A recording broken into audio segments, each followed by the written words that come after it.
Pretendieron hacerse sus amigos para secuestrarla. La llevaron a la misma cueva donde habían llevado a sus demás víctimas. Pero ahora aumentaron la violencia. Mantuvieron a la chica atada a una mesa con las piernas abiertas y los ojos vendados todo el fin de semana. David practicó bondage de senos, una técnica en la que se corta el flujo sanguíneo de los pechos de una mujer. Y Shirley arrancó casi todo el vello púbico de la víctima. Le realizaron otros tormentos y el dolor que le infligieron fue tan grande que quedó inconsciente en varias ocasiones. En total, David y Shirley raptaron y posiblemente asesinaron a 4 mujeres diferentes en 1957. David había logrado convertirse en un asesino serial y torturador con tan solo 17 años.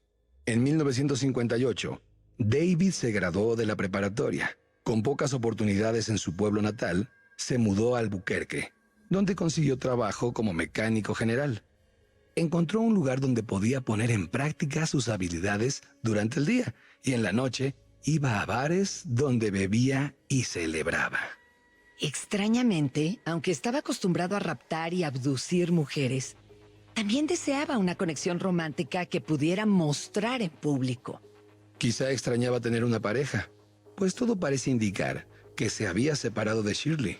Comenzó a conocer mujeres y no pasó mucho tiempo antes de que tuviera su primer romance público con una chica de 17 años, cuyo nombre se mantiene en secreto por respeto a su privacidad. No sabemos si su novia estaba al tanto de los oscuros actos que David había cometido, pero si lo supo, pareció no importarle.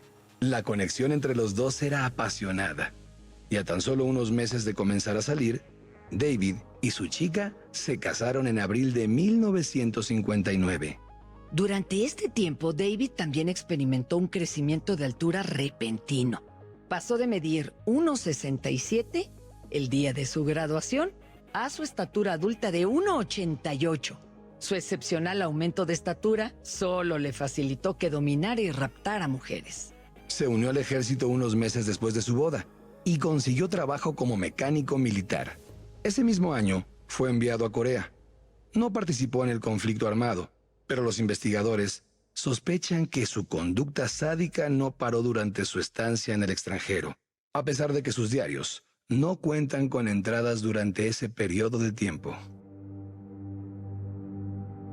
En esta etapa, Corea del Sur estaba en proceso de reconstrucción. Solo habían pasado 5 años después de que cesara el fuego de guerra. El área no tenía ley ni desarrollo, por lo que probablemente fue más fácil para David seleccionar y torturar víctimas ahí que en Estados Unidos. Durante una corta visita a Estados Unidos, David embarazó a su esposa. A principios de 1960 nació el primer hijo de David, un bebé llamado David Elvin Ray. David regresó a Corea poco después del nacimiento de su hijo, pero su ausencia no fue buena para su matrimonio. A tan solo unos meses de su partida, la esposa de David entregó a su hijo al Departamento de Bienestar Público del Estado de Nuevo México, debido a su problema de adicción a las drogas. David regresó a Estados Unidos y le pidió el divorcio en 1961. Ganó la custodia del pequeño sin ninguna oposición por parte de su exesposa. Se quedó en Albuquerque por un tiempo para después dejar a su hijo con su madre antes de partir a Fort Hood, Texas. A finales de 1961, mientras David visitaba Albuquerque, conoció a otra mujer cuyo nombre tampoco se sabe. Se casaron en el invierno de 1962, pero el segundo matrimonio de David falló tan rápido como el primero. Se divorciaron a solo 3 meses de haberse casado. Poco después del divorcio, David fue dado de baja del ejército. Se mudó de nuevo a Albuquerque, Nuevo México, donde consiguió trabajo manejando un camión de cemento. Continuó raptando, torturando y violando mujeres, declarando al menos 2 víctimas por año, algunas veces más. Ninguna de estas víctimas fue identificada, ya que fueron asesinadas y desaparecidas, o quedaron demasiado asustadas para ir a la policía y hablar de su desgarradora experiencia. Durante este tiempo, David siguió escalando sus torturas. En 1963, raptó a 2 chicas con el único objetivo de probar una nueva técnica. Las llevó a James, Nuevo México, un pequeño pueblo ubicado 47 millas al norte de Albuquerque. Una de sus víctimas era una mujer de 22 años que conoció en un bar. La otra era una viajera que pedía aventón, de 25 años. David mostró su verdadero lado sádico cuando comenzó a experimentar con ellas terapia de electroshock. En esta particular forma de tortura sujetaba pinzas eléctricas similares a las de los cables para pasar corriente en los autos a los pechos de su víctima para mandar corriente eléctrica por todo su cuerpo. Su objetivo era infringir tanto dolor como fuera posible, por lo que nunca usaba suficiente electricidad para matar a su presa, solo la suficiente para hacerle sentir que su cuerpo se estaba quemando de adentro hacia afuera. Mientras perfeccionaba esta técnica, David aprendió a causar mucho dolor sin causar ningún daño externo perceptible. Sin embargo, estas mujeres eran los primeros conejillos de Indias y seguramente sufrieron de severas quemaduras externas e internas. Es poco probable que estas dos mujeres hayan sobrevivido, y faltaba mucho para saciar el hambre de David.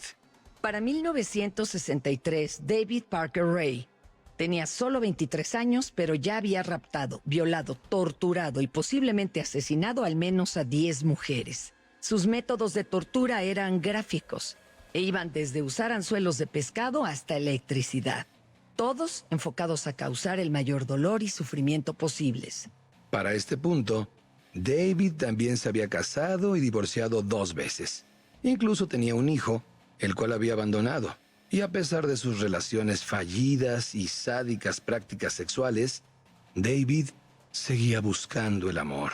En los primeros meses de 1966, David conoció a Glenda Burden, una chica de 18 años que tenía un pequeño hijo llamado Ron. Glenda era una chica callada, buscando a alguien que la ayudara a criar a su hijo. Y David era un hombre alto de 26 años en busca de una joven amante. La pareja salió por poco tiempo y contrajo matrimonio rápidamente. El 2 de mayo de 1967, David y Glenda recibieron a su primer hijo juntos, una niña que llamaron Glenda Jean Ray. Por algunos meses, David vivió con su familia, esposa, hijo, hijastro e hija recién nacida.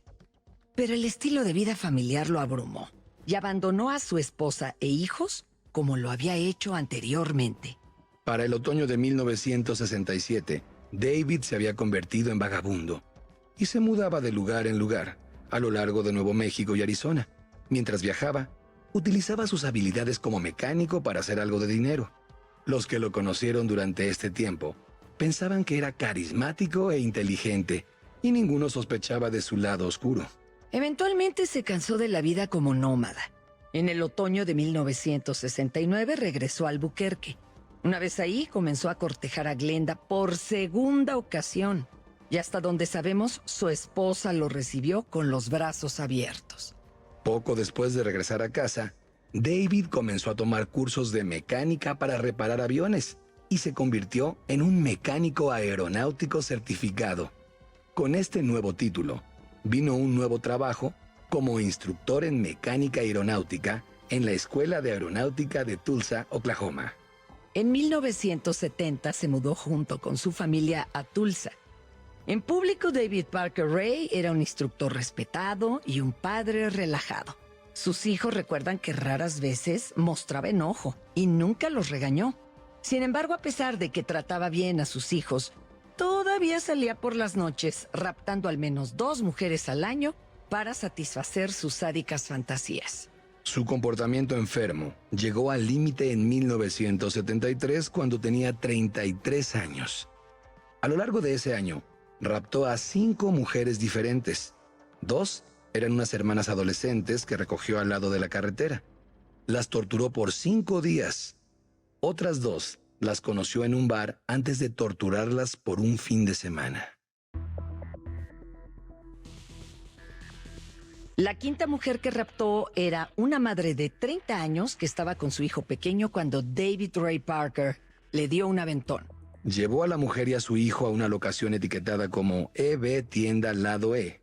Muchos investigadores sospechan que esta etiqueta críptica se refiere al lado este del lago Elephant Butte, en Nuevo México. Esta fue la primera o segunda ocasión en que Ray llevaba a alguien a esa locación que después se convertiría en su terreno de caza. En sus notas describe al pequeño como molesto, pero que mamá no estaba nada mal. Seguramente mató a esta mujer y a su hijo. Después tiró sus cuerpos en el lago. El lago Elephant Butte está particularmente bien situado para esconder cuerpos. No parece profundo en la orilla, pero eso cambia abruptamente. La parte más profunda del lago alcanza los 47 metros, y en el fondo, el lago está lleno de limo, que acaba con cualquier objeto sólido que tenga la mala suerte de llegar hasta allá. David había sido tan meticuloso con sus crímenes que la policía nunca sospechó que alguien como él participara en alguna actividad criminal. Pero incluso si hubieran buscado a las víctimas en el lago Elephant Butte, la búsqueda hubiera sido imposible. David estaba consciente de los beneficios de depositar un cuerpo en este lago, y es razonable sospechar que esto lo llevó de regreso al lago Elephant Butte una y otra vez. Por el resto de la década de 1970, David se mudó con su familia a Victoria, Texas, donde trabajaba en una gasolinera. Después se mudaron de regreso a Albuquerque, donde consiguió trabajo en la estación de tren. Durante todo este tiempo, sus asesinatos nunca pararon y mantenía su cuota de al menos 2 chicas asesinadas al año.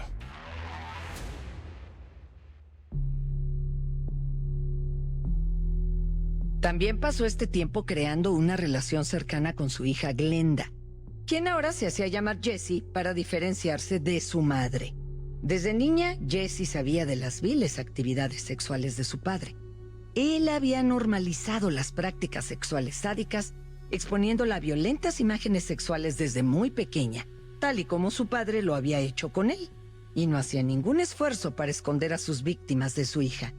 Pero como era solo una niña, no tenía idea de que sus acciones estaban mal y eran horrendas. Su violencia no se interpuso en la relación. Mientras David desarrollaba una relación más cercana con su hija, se alejaba cada vez más de su esposa Glenda. Por razones desconocidas, David y Glenda se divorciaron en 1981, cuando David tenía 41 años. Para 1982, David se había mudado a Phoenix, Arizona. Consiguió trabajo en una tienda de autopartes. Estaba bajo el cargo de un hombre llamado Billy Stone y su socio de negocios, Billy Ray Bowers. Billy reconoció las habilidades de David y con los dos hombres trabajando juntos, el negocio comenzó a crecer. David estaba haciendo más dinero que nunca y decidió gastar ese dinero en una segunda casa. En 1983, David, de 43 años, alquiló un terreno en Truth or Consequences y pasaba la mayoría de su tiempo en Phoenix y los fines de semana cerca del lago Elephant Butte. Por ese mismo tiempo, David comenzó a relacionarse con la comunidad BDSM de Phoenix. A través de esta comunidad conoció a una mujer llamada Johnny Lee. En esta relación, David encontró más que una conexión. A Johnny Lee también le gustaba el mismo tipo de BDSM y tenía las mismas perversiones sexuales que David. Al igual que en relaciones previas, él y Johnny Lee se casaron, haciendo de este el cuarto matrimonio de David. Aunque no sabemos si Johnny Lee participaba en los secuestros de David, la comodidad que tenía con sus fetiches sexuales, sí consensuados, dieron a David la libertad para comenzar a diseñar y construir sus propios artefactos de bondage y tortura sexual en su propia casa.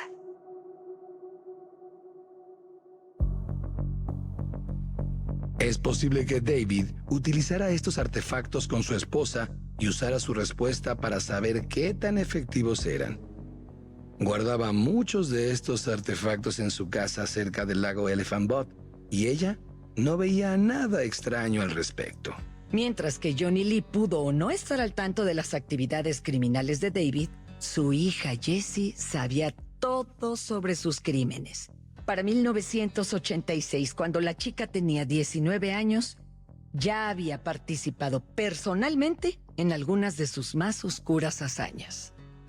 Como había sido criada por David Parker Ray, Jessie pensaba que sus fetiches sexuales y comportamiento criminal eran normales.